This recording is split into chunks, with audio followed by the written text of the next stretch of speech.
श्री गुरुभ्यो नमः। ओम नमः शिवाय। बिल्वास्तोत्र शतनामस्तोत्रम्। त्रिदलं त्रिगुणाकारं त्रिनेत्रं च त्रियायुधं त्रिजन्मपापसंहारम् एकबिल्वं शिवार्पणम्। त्रिशाखैः बिल्वपत्रैश्च अच्छिद्रैः कोमलैः शुभैः तव पूजां करिष्यामि एकबिल्वं शिवार्पणम्। सर्वत्रैलोक्यकर्तारं सर्वत्रैलोक्यपालनम् सर्वत्रैलोक्यहर्तारम् एकबिल्वं शिवार्पणम्। नागाधिराजवलयं नागहारेण भूषितं नागकुण्डलसंयुक्तम् एकबिल्वं शिवार्पणम्। अक्षमालाधरं रुद्रं पार्वतीप्रियवल्लभं चन्द्रशेखरमीशानम् एकबिल्वं शिवार्पणम्। त्रिलोचनं दशभुजं दुर्गादेहार्धधारिणम् विभूत्यभ्यर्चितं देवम् एकबिल्वं शिवार्पणम्। त्रिशूलधारिणं देवं नागाभरणसुन्दरं चन्द्रशेखरमीशानम् एकबिल्वं शिवार्पणम्। गङ्गाधराम्बिकानाथं फणिकुण्डलमण्डितं कालकालं गिरीशं च एकबिल्वं शिवार्पणम्। शुद्धस्फटिकसङ्कासं सितिकण्ठं कृपानिधिं सर्वेश्वरं सदा शान्तम् एकबिल्वं शिवार्पणम्। सच्चिदानन्दरूपं च परानन्दमयं शिवं वागीश्वरं चिदाकाशम् एकबिल्वं शिवार्पणम्। सिपिविष्ठं सहस्राक्षं कैलासाचलवासिनं हिरण्यबाहुं सेनान्यम् एकबिल्वं शिवार्पणम्। अरुणं वामनं तारं वास्तव्यं चैव वास्तवं ज्येष्ठं कनिष्ठं गौरीशम् एकबिल्वं शिवार्पणम्। हरिकेशं सनन्दीशम् उच्चैर्घोषं सनातनम् अघोररूपकं कुम्भम् एकबिल्वं शिवार्पणम्। पूर्वजावरजं याम्यं सूक्ष्मं तस्करनायकम् नीलकण्ठं जघन्यं च एकबिल्वं शिवार्पणम्। सुराश्रयं विषहरं वर्मिणं च वरूधिनं महासेनं महावीरम् एकबिल्वं शिवार्पणम् कुमारं कुशलं कूप्यं वदान्यं च महारथम् तौर्यातौर्यं च देव्यं च एकबिल्वं शिवार्पणम् दशकर्णं ललाटाक्षं पञ्चवक्त्रं सदाशिवम् अशेषपापसंहारम् एकबिल्वं शिवार्पणम् नीलकण्ठं जगद्वन्द्यं दीननाथं महेश्वरम् महापापसंहारम् एकबिल्वं शिवार्पणम् चूडामणीकृतविभुं वलयीकृतवासुकिं कैलासवासिनं भीमम् एकबिल्वं शिवार्पणम् कर्पूरकुन्दधवलं नरकार्णवतारकं करुणामृतसिन्धुं च एकबिल्वं शिवार्पणम् महादेवं महात्मानं भुजङ्गाधिपकङ्कणं महापापहरं देवम् एकबिल्वं शिवार्पणम् भूतेशं खण्डपरशुं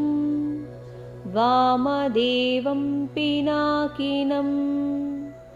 वामे शक्तिधरं श्रेष्ठम् एकबिल्वं शिवार्पणम् भालेक्षणं विरूपाक्षं श्रीकण्ठं भक्तवत्सलं नीललोहितखट्वाङ्गम् एकबिल्वं शिवार्पणम् कैलासवासिनं भीमं कठोरं त्रिपुरान्तकम् वृषाङ्कं वृषभारूढम् एकबिल्वं शिवार्पणम् सामप्रियं सर्वमयं भस्मोद्धूलितविग्रहम् मृत्युञ्जयं लोकनाथम् एकबिल्वं शिवार्पणम् दारिद्र्यदुःखहरणं रविचन्द्रानलेक्षणं मृगपाणिं चन्द्रमौळिम् एकबिल्वं शिवार्पणम् सर्वलोकभयाकारं सर्वलोकैकसाक्षिणं निर्मलं निर्गुणाकारम् एकबिल्वं शिवार्पणम् सर्वतत्त्वात्मकं साम्बं सर्वतत्त्वविदूरकं सर्वतत्त्वस्वरूपं च एकबिल्वं शिवार्पणम् सर्वलोकगुरुं स्थाणुं सर्वलोकवरप्रदं सर्वलोकैकनेत्रं च एकबिल्वं शिवार्पणम् मन्मथोद्धरणं शैवं भवभर्गं परात्मकं कमलाप्रियपूज्यं च एकबिल्वं शिवार्पणम् तेजोमयं महाभीमम् उमेशं भस्मलेपनं भवरोगविनाशं च एकबिल्वं शिवार्पणम् स्वर्गापवर्गफलदं रघुनाथवरप्रदम् नगराजसुताकान्तम् एकबिल्वं शिवार्पणम् मञ्जीरपादयुगलं शुभलक्षणलक्षितं फणिराजविराजं च एकबिल्वं शिवार्पणम् निरामयं निराधारं निस्सङ्गं निष्प्रपञ्चकं तेजोरूपं महारौद्रम् एकबिल्वं शिवार्पणम् सर्वलोकैकपितरं सर्वलोकैकमातरं सर्वलोकैकनाथं च एकबिल्वं शिवार्पणम् चित्राम्बरं निराभासं वृषभेश्वरवाहनं नीलग्रीवं चतुर्वक्त्रम् एकबिल्वं शिवार्पणम् रत्नकञ्चुकरत्नेशं रत्नकुण्डलमण्डितं नवरत्नकिरीटं च एकबिल्वं शिवार्पणम् दिव्यरत्नाङ्गुलीस्वर्णं कण्ठाभरणभूषितं नानारत्नमणिमयम् एकबिल्वं शिवार्पणम् रत्नाङ्गुलीयविलसत्करशाखानखप्रभं भक्तमानसगेहं च एकबिल्वं शिवार्पणम् वामाङ्गभागविलसदम्बिकावीक्षणप्रियम् पुण्डरीकनिभाक्षं च एकबिल्वं शिवार्पणम् सम्पूर्णकामदं सौख्यं भक्तेष्टफलकारणं सौभाग्यदं हितकरम् एकबिल्वं शिवार्पणम् नानाशास्त्रगुणोपेतं स्फुरन्मङ्गलविग्रहं विद्याविभेदरहितम् एकबिल्वं शिवार्पणम् अप्रमेयगुणाधारं वेदकृद्रूपविग्रहं धर्माधर्मप्रवृत्तं च एकबिल्वं शिवार्पणम् गौरीविलाससदनं जीवजीवपितामहं कल्पान्तभैरवं शुभ्रम् एकबिल्वं शिवार्पणम् सुखदं सुखनाशं च दुःखदं दुःखनाशनं दुःखावतारं भद्रं च एकबिल्वं शिवार्पणम् सुखरूपं रूपनाशं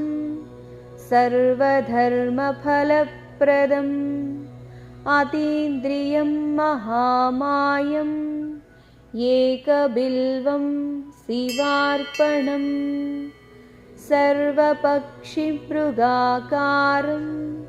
सर्वपक्षिमृगाधिपम् सर्वपक्षिमृगाधारम्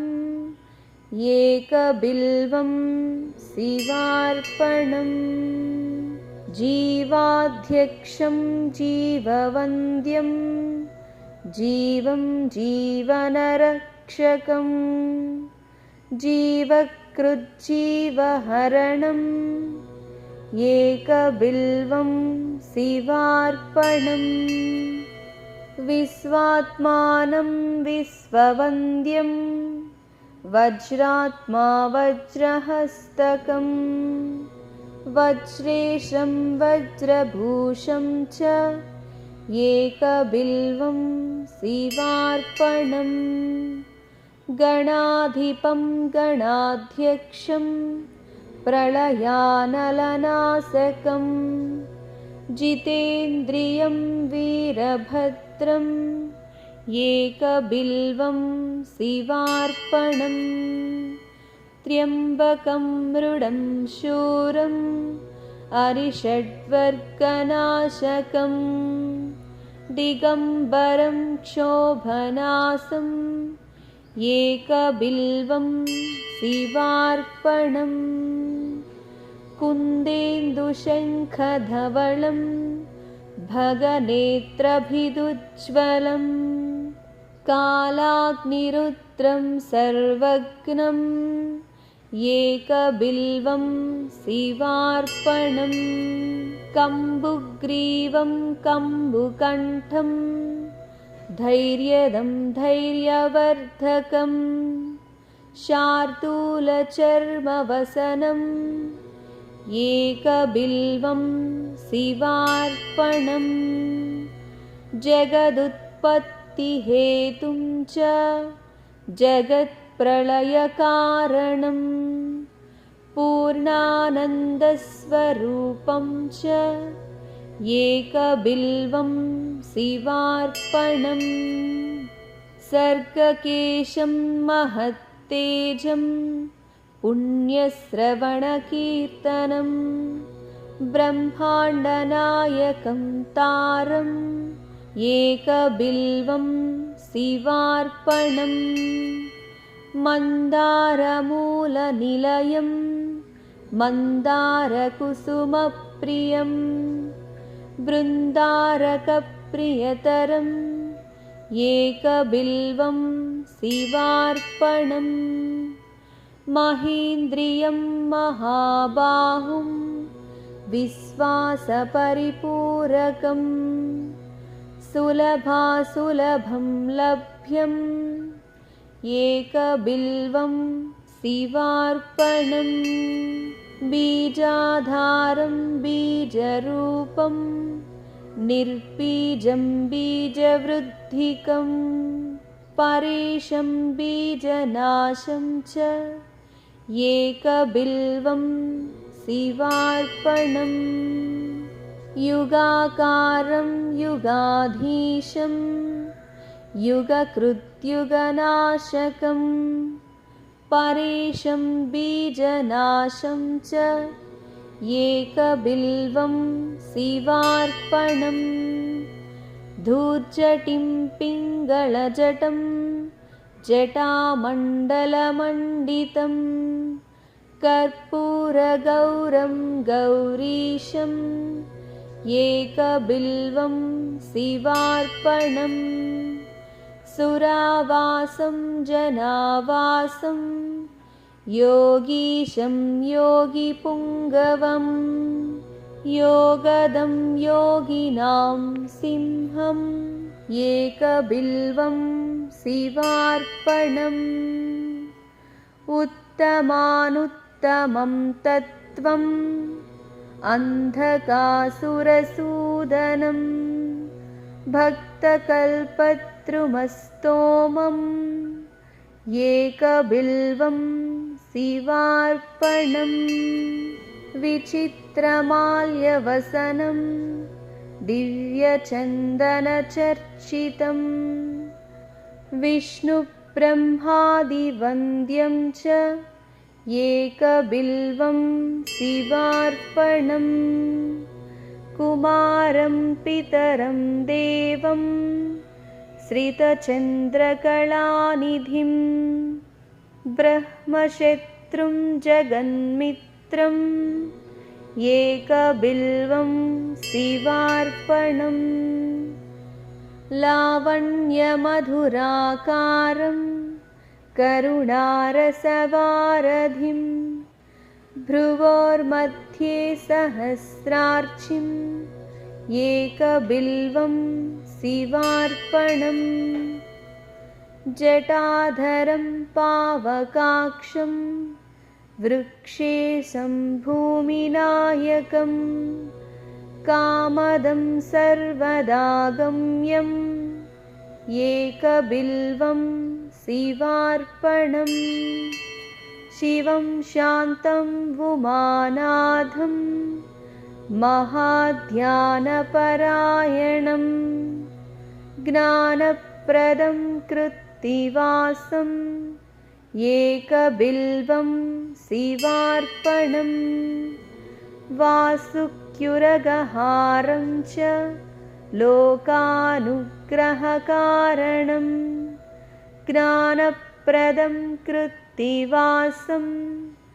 एकबिल्वं शिवार्पणम् शशाङ्कधारिणं भर्गं सर्वलोकैकशङ्करं शुद्धं च शाश्वतं नित्यम् एकबिल्वं शिवार्पणम् शरणागतदीनार्तपरित्राणपरायणं गम्भीरं च वषट्कारम् एकबिल्वं शिवार्पणम् भोक्तारं भोजनं भोज्यं जेतारं जितमानसं करणं कारणं जिष्णुम् एकबिल्वं शिवार्पणम् क्षेत्रघ्नं क्षेत्रपालं च परार्धैकप्रयोजनं व्योमकेशं भीमवेशम् एकबिल्वं शिवार्पणम् भवघ्नं तरुणोपेतं क्षोधिष्ठं यमनाशकं हिरण्यगर्भं हेमाङ्गम् एकबिल्वं शिवार्पणम्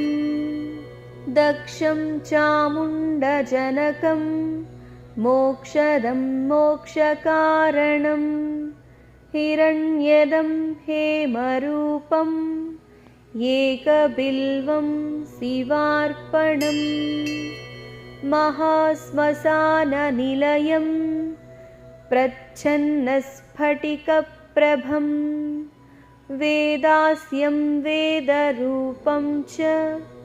एकबिल्वं शिवार्पणम् स्थिरं धर्मं पुमानाथं ब्रह्मण्यं चाश्रयं विभुं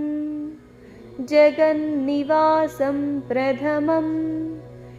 एकबिल्वं शिवार्पणम् रुद्राक्षमालाभरणं रुद्राक्षप्रियवत्सलं रुद्राक्षभक्तसंस्तोमम् एकबिल्वं शिवार्पणम् फणीन्द्रविलसत्कण्ठं भुजङ्गाभरणप्रियं दक्षाध्वरविलासं च एकबिल्वं शिवार्पणम् नागेन्द्रविलसत्कर्णं महीन्द्रवलयावृतं मुनिवन्द्यं मुनिश्रेष्ठम् एकबिल्वं शिवार्पणम् मृगेन्द्रचर्मवसनं मुनीनामेकजीवनं सर्वदेवादिपूज्यं च एकबिल्वं शिवार्पणम् निधनेशं धनाधीशम् अपमृत्युविनाशनं लिङ्गमूर्तिमलिङ्गात्मम् एकबिल्वं शिवार्पणम् भक्तकल्याणदं यस्तं वेदवेदान्तसंस्तुतं कल्पकृत्कल्पनाशं च एकबिल्वं शिवार्पणम् घोरपातकदावाग्निं जन्मकर्मविवर्जितं कपालमालाभरणम् एकबिल्वं शिवार्पणम् मातङ्गचर्मवसनं विराड्रूपविदारकं विष्णुक्रान्तमनन्तं च एकबिल्वं शिवार्पणम् यज्ञकर्मफलाध्यक्षं यज्ञविघ्नविनाशकं यज्ञेशं यज्ञभोक्तारम् एकबिल्वं शिवार्पणम् कालाधीशं त्रिकालघ्नं दुष्टनिग्रहकारकं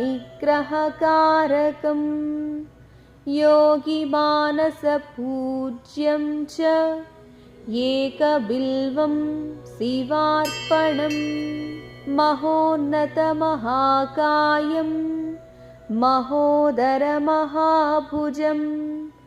महावक्त्रं महावृद्धम् एकबिल्वं शिवार्पणम् सुनेत्रं सुललाटं च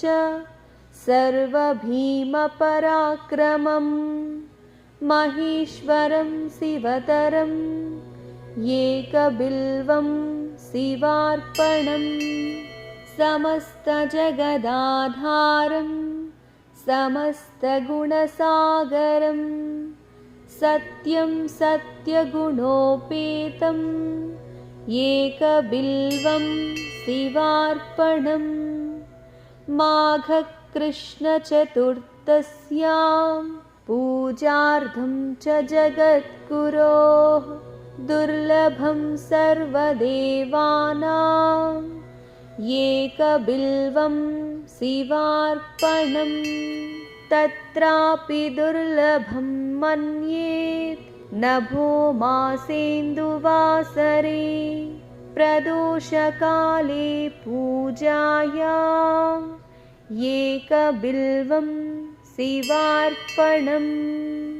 तटाकं धननिक्षेपं ब्रह्मस्थाप्यं शिवालयम् कोटिकन्यामहादानम् एकबिल्वं शिवार्पणम् दर्शनं बिल्ववृक्षस्य स्पर्शनं पापनाशनम् अघोरपापसंहारम् एकबिल्वं शिवार्पणम् तुलसीबिल्वनिर्गुण्डी जम्बीरामलकं तथा पञ्चबिल्वमिति ख्यातम् एकबिल्वं शिवार्पणम् अखण्डबिल्वपत्रैश्च पूजयेन्नन्दिकेश्वरम् मुच्यते सर्वपापेभ्यः एकबिल्वं शिवार्पणम् सालङ्कृता शतावृत्ता कन्याकोटिसहस्रकं साम्राज्यपृथ्वीदानं च एकबिल्वं शिवार्पणम् दन्त्यश्वकोटिदानानि अश्वमेधसहस्रकं सवत्सधेनुदानानि एकबिल्वं शिवार्पणम् चतुर्वेदसहस्राणि भरतादिपुराणकम् साम्राज्यपृथ्वीदानं च एकबिल्वं शिवार्पणम् सर्वरत्नमयं मेरुं काञ्चनं दिव्यवस्त्रकं तुलाभागं शतावर्तम् एकबिल्वं शिवार्पणम् अष्टोत्तरशतं बिल्वम् योर्चयेल्लिङ्गमस्तके अथर्वोक्तं वदेद्यस्तु एकबिल्वं शिवार्पणम् काशीक्षेत्रनिवासं च कालभैरवदर्शनम् अघोरपापसंहारम् एकबिल्वं शिवार्पणम् अष्टोत्तरशतश्लोकैः स्तोत्राद्यैः पूजयेत्यथा त्रिसन्ध्यं मोक्षमाप्नोति एकबिल्वं शिवार्पणम् दन्तिकोटिसहस्राणां भूहिरण्यसहस्रकम् सर्वक्रतुमयं पुण्यम् एकबिल्वं शिवार्पणम् पुत्रपौत्रादिकं भोगं भुक्त्वा चात्र यथीप्सितम् अन्ते च शिवसायुज्यम् एकबिल्वं शिवार्पणम् विप्रकोटिसहस्राणां वित्तदानाश्च यत्फलं तत्फलं प्राप्नुयात् सत्यम् एकबिल्वं शिवार्पणम् त्वन्नामकीर्तनं तत्त्वं तव पादाम्बुयः पिबेत् जीवन्मुक्तो भवेन्नित्यम् एकबिल्वं शिवार्पणम् अनेकदानफलदम् अनन्तसुकृतादिकम् तीर्थयात्राखिलं पुण्यम् एकबिल्वं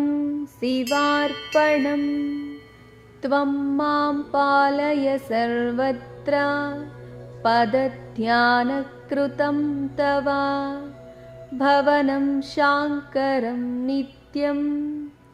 एकबिल्वं शिवार्पणम् उमया सहितं देवं सवाहनगणं शिवम् भस्मानुलिप्तसर्वाङ्गम् एकबिल्वं शिवार्पणम् सालग्रामसहस्राणि विप्राणां शतकोटिकम् यज्ञकोटिसहस्राणि एकबिल्वं शिवार्पणम् अज्ञानेन कृतं पापं ज्ञानेनापि कृतं च यत् तत्सर्वं नाशमायातु एकबिल्वं शिवार्पणम् एकैकबिल्वपत्रेण कोटियज्ञफलं भवेत् महादेवस्य पूजार्थम् एकबिल्वं शिवार्पणम् अमृतोद्भववृक्षस्य महादेवप्रियस्य च मुच्यन्ते कण्टकाघातात् कण्टकेभ्यो हि मानवाः एककाले पठेन्नित्यं सर्वशत्रुनिवारणम् द्विकाले च पठेन्नित्यं मनोरथफलप्रदम् त्रिकाले च पठेन्नित्यम् आयुर्वर्ध्यो धनप्रदम् अचिरात् कार्यसिद्धिं च लभते नात्र संशयः एककालं द्विकालं वा त्रिकालं यः पठेन्नरः लक्ष्मीप्राप्तिः शिवावासः शिवेन सह मोदते कोटिजन्मकृतं पापम् अर्चनेन विनश्यति सप्तजन्मकृतं पापं श्रवणेन विनश्यति जन्मान्तरकृतं पापं पठनेन विनश्यति दिवारात्रकृतं पापं दर्शनेन विनश्यति क्षणे क्षणे कृतं पापं स्मरणेन विनश्यति पुस्तकं धारयेद्देही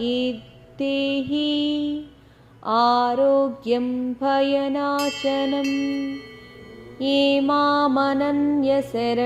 सततं वरेण्यं सम्पूजयन्ति नवकोमलबिल्वपत्रैः ते निर्गुणापि गुणां बुधयो भवन्ति विदन्ति भक्तिमनुभुक्तसमस्तभोगाः इति बिल्वाष्टोत्तरशतनामस्तोत्रं सम्पूर्णम्।